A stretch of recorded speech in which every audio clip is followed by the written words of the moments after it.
गसाइगाव नगरनि दलगावआव पूर्बज्योति क्लाबनि बानजायनायजों गोदानै लुफुंनाय बिमा कालीनि मन्दिरखौ दिनै बिटिसिनि गाहाय मावफुं सोद्रोमा प्रमद बर'आ बेखेवनानै होयो।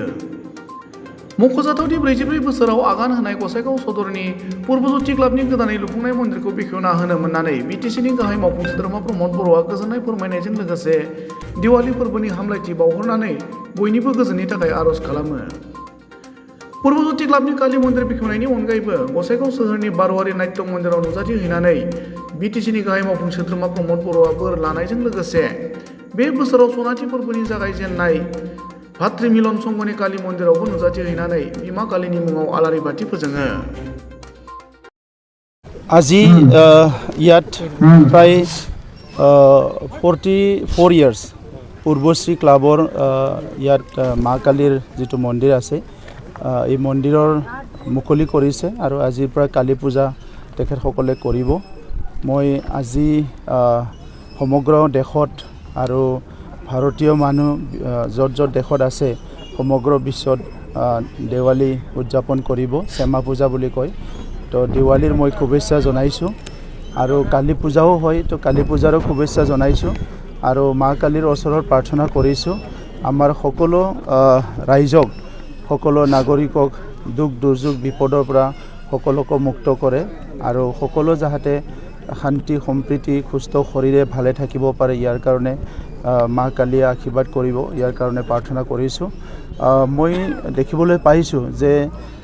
আমাৰ বিটিআৰ অঞ্চলত বিভিন্ন জাতি জনগোষ্ঠী নিজৰ নিজৰ ৰীতি নীতি সাংস্কৃতিক লৈ পেলাই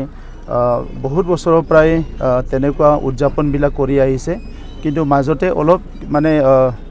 এইটো মানে যিটো উদযাপন সেইবিলাক খুব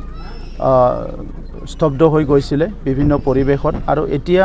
পৰিৱেশ পৰিস্থিতি ভাল হোৱাৰ লগে লগে প্ৰত্যেকটো পূজা প্ৰত্যেকটো উদযাপন খুব ৰাইজে ভালকৈ কৰিছে আৰু দেখিবলৈ পাইছোঁ ইয়াত কোনো এটা বিশেষ জনগোষ্ঠী নহয়, সকলো জনগোষ্ঠীৰ অকল ৰাজনৈতিক নেতা বা কৰ্মীয়ে নহয়, সকলো ওলাই আহি একত্ৰিত হৈ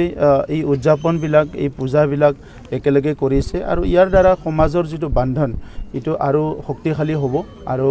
অনাগত দিনত তেনেকুৱা যদি ভালকৈ চবেই মিলিজুলি থাকিব পাৰে আমাৰ অঞ্চল বহুত আগুৱাই যাব বুলি মই আশা কৰিছোঁ। তাত দেখা গৈছে এনেকুৱা মন্দিৰ 40-50 বছৰ পুৰণি বহু মন্দিৰ আছে, তেওঁলোকৰ অৰ্থৰ অভাৱত এই মন্দিৰবিলাক হেৰি হৈ আছে, ধ্বংসস্তূপ পৰিণত হৈছে। আমি আমাৰ পৰা আলাৰী চৰাং বুলি এটা আঁচনি লৈছোঁ আৰু এইবাৰ 646 মন্দিৰত আমি 2 লাখ কোটি টকা অনুদান দিছোঁ বিভিন্ন সৰু সুৰা কামবিলাক কৰাৰ কাৰণে, কাৰণ বহুত টকাও নাই আৰু ইতিমধ্যে অসম চৰকাৰেও যোৱা বছৰৰ পৰা যিটো আছে অসম দৰ্শন আঁচনি এটা দিছে। চ' লাহে লাহেকৈ এইবিলাক নিৰ্মাণৰ কাম মই ভাবোঁ আৰু 2-3 বছৰ আমি তেনেকুৱা দিব পাৰিলে মন্দিৰবিলাক আমাৰ বাথৌ মন্দিৰেই হওক বা বিভিন্ন মন্দিৰবিলাকৰ নিৰ্মাণৰ কামবিলাক সম্পূৰ্ণ হ'ব বুলি মই আশা কৰিছোঁ।